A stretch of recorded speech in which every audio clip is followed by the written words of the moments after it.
Hello dear students, today we are going to start with the next chapter of chemistry, class 12, surface chemistry. So this is a chemistry about the phenomena which is taking place at the surface. So let us first of all understand the meaning of what is a surface. Like for example, we have a solid surface. Let it be a block of wood. So generally we call this as a surface. This is the surface of a wooden piece or a wooden block.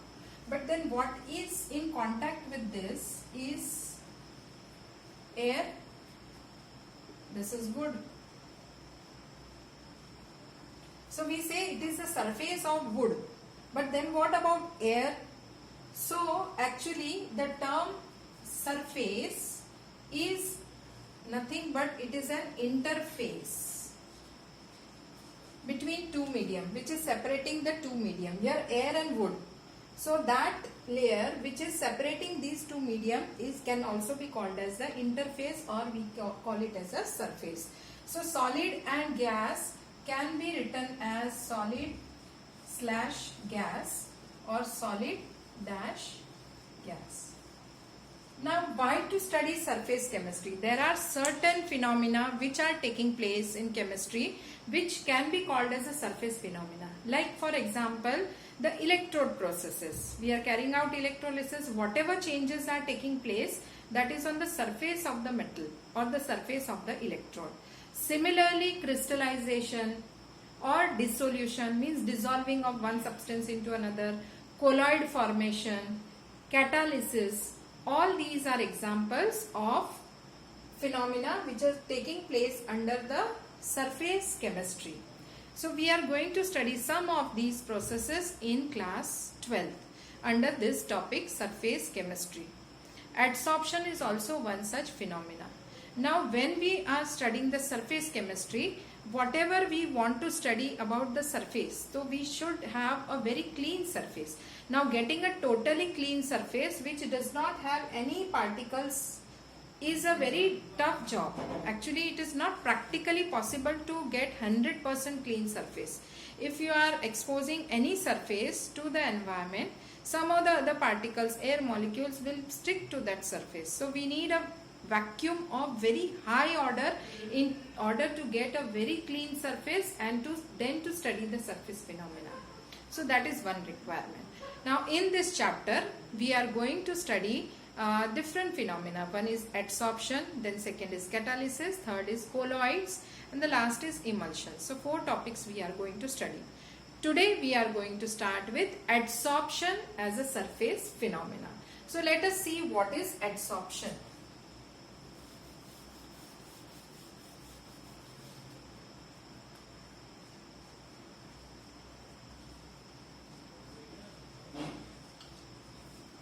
Children, right from the primary classes, in the lower classes, you have already been familiar with the term absorption. Absorption is a different term and adsorption is a different term.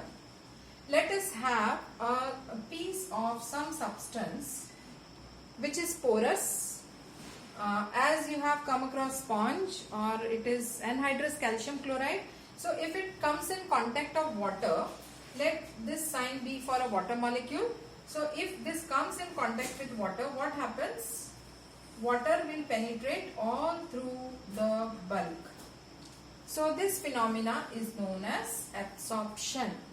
But if there is a certain substance whose surface just allows water to penetrate only in this way, that is only the water molecules accumulate on the surface, this is known as adsorption.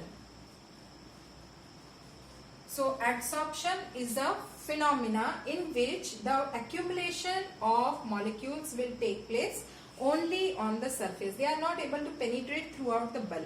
If they penetrate inside the bulk, then we will call it as absorption. Here only on the surface accumulation is taking place, so we will call it as adsorption. So I think so that you are very much clear now between the two terms, absorption and adsorption. So we will basically focus on adsorption. Now here we are going to study two different types, like adsorption basically on the solid surface due to the air molecules or due to the gas molecules which are going to accumulate on the solid surface. So if we see here, we will get to know two things. One is the particles which are coming and accumulating on the surface. These are known as adsorbate particles. And there is a surface, you can see this surface is known as adsorbent. So along with adsorption, we have seen two more terms, adsorbate and adsorbent. Adsorbate are those particles which are coming and accumulating on the surface. Bate, the one who is coming and sitting. Adsorbate, coming and sitting. We need to apply such, it may appear weird or funny, but like this to make it clear in our mind. We can't use the term interchange and use them. Okay, an adsorbent is the surface which is allowing the adsorbate to come and sit on it or accumulate on it. So adsorbent, adsorbate. Now, as here we can see that there is a surface and the particles are coming and accumulating on the surface. So this phenomena, that is adsorption, will largely depend on the size of the surface. More the surface area, more will be the adsorption taking place. So, and that is why it is a surface phenomena, because here only the surface is taking part. Then where do we see all such cases in our day-to-day life? So where adsorption takes place, let us see some examples. So one of the examples is adsorption of gases on charcoal. So if we take charcoal and put it into a gas cylinder to which a manometer is connected, and then we shake it, like it may be sulfur dioxide gas or methane gas or ammonia gas. We put some powdered charcoal in it and shake it and allow it to stand for some time. We will see that the pressure of the gas inside the container decreases.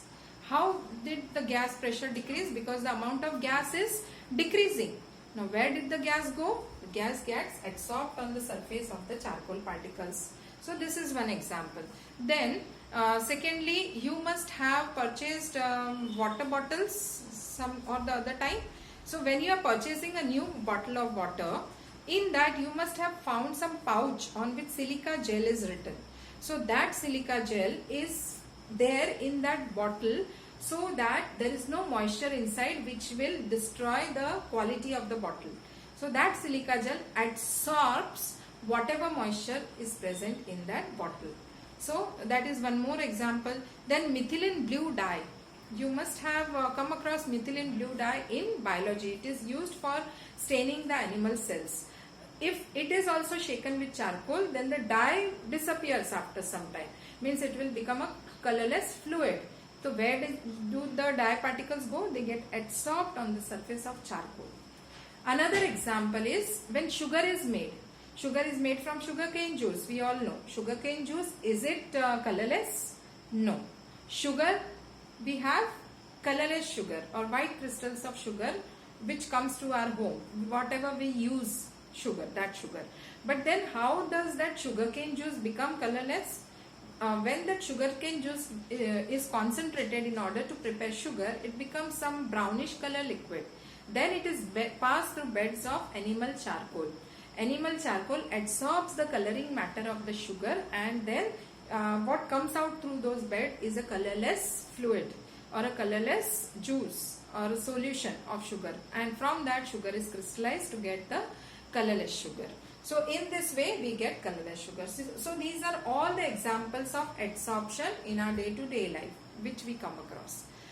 Okay, also sometimes it so happens that adsorption and absorption, both the processes are taking place simultaneously. So then for that we have one more term, that is sorption. So in sorption, suppose this is the surface, so absorption will also take place and adsorption will also take place. So together, combining the two terms, we get the term sorption. Sorption is a phenomena in which adsorption as well as absorption both takes place. For example, a chalk. If a chalk is dipped in a dilute solution of ink, you can see that the dye molecules will penetrate only to some layers, whereas inside the solvent molecules will penetrate throughout, that is to the core of the chalk. So this is how adsorption of dye particles and absorption of the solvent molecule takes place when a chalk is dipped in ink. So we can say there sorption is taking place. Another term is desorption. So if suppose in case gas is adsorbed on the surface of charcoal, if it is heated, that charcoal piece which is having gas adsorbed on its surface is heated, the molecules will leave the charcoal surface and go away. That process is known as desorption, means opposite of adsorption is desorption. So I hope so these terms are clear now: absorption, adsorption, sorption and desorption. And you should also know what is the point, what are the points of difference between adsorption and absorption. So this today you do it, find out the points and note down. Absorption, it is a bulk phenomena. Adsorption, it is a surface phenomena. Absorption will take uniformly throughout the bulk, whereas adsorption will take place only at the surface. It is not a uniform phenomena. Then absorption, the process will be throughout uniform, means it will not be fast in the beginning then become slow, whereas adsorption being a surface phenomena, once the surface gets covered with the molecules, then slowly gradually it will become slow with time, because the surface gets occupied, then it becomes slow later on. Whereas absorption, as it is a bulk phenomena, so throughout the penetration will take place, so it will not be fast in the beginning and slow later on, like that. So difference between adsorption and absorption. Now let us see why it is taking place, or what is the reason or the mechanism of adsorption.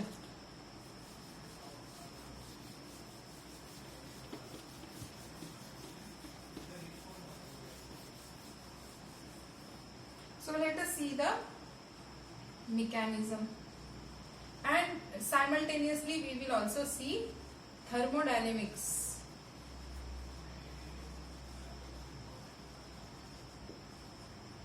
Of surface chemistry or of particularly adsorption.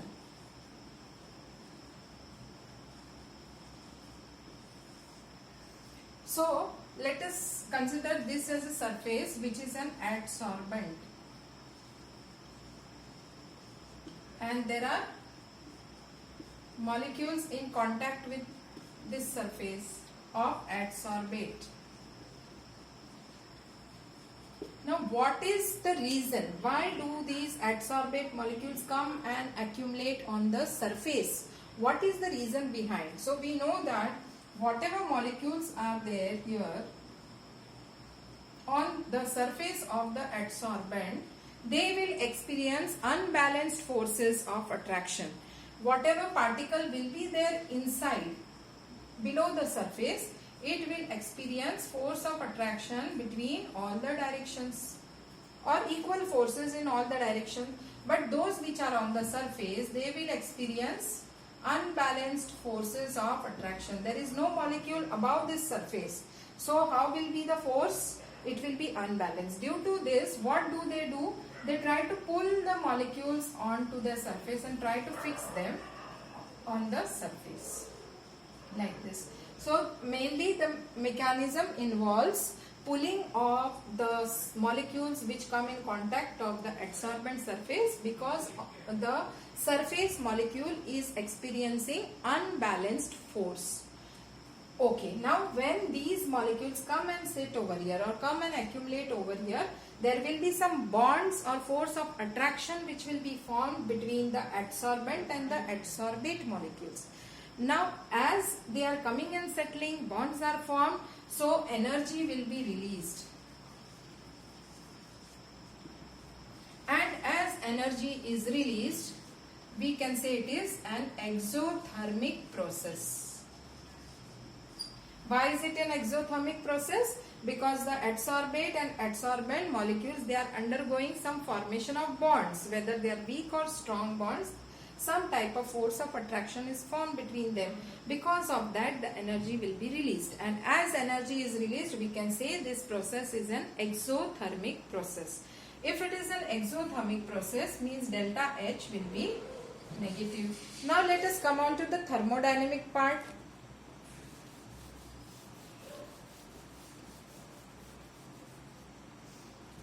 So delta H is negative. Now let us think about what is the change in the entropy. Entropy means the degree of randomness, how random or how organized the system is. So if we speak about the condition before adsorption took place, so there were molecules of gas all moving here and there, and then when adsorption took place, these gas molecules, they got fixed on the surface. So as they got fixed on the surface, they are not able to move so freely as they were able to be before. So what happened to the entropy? It got decreased.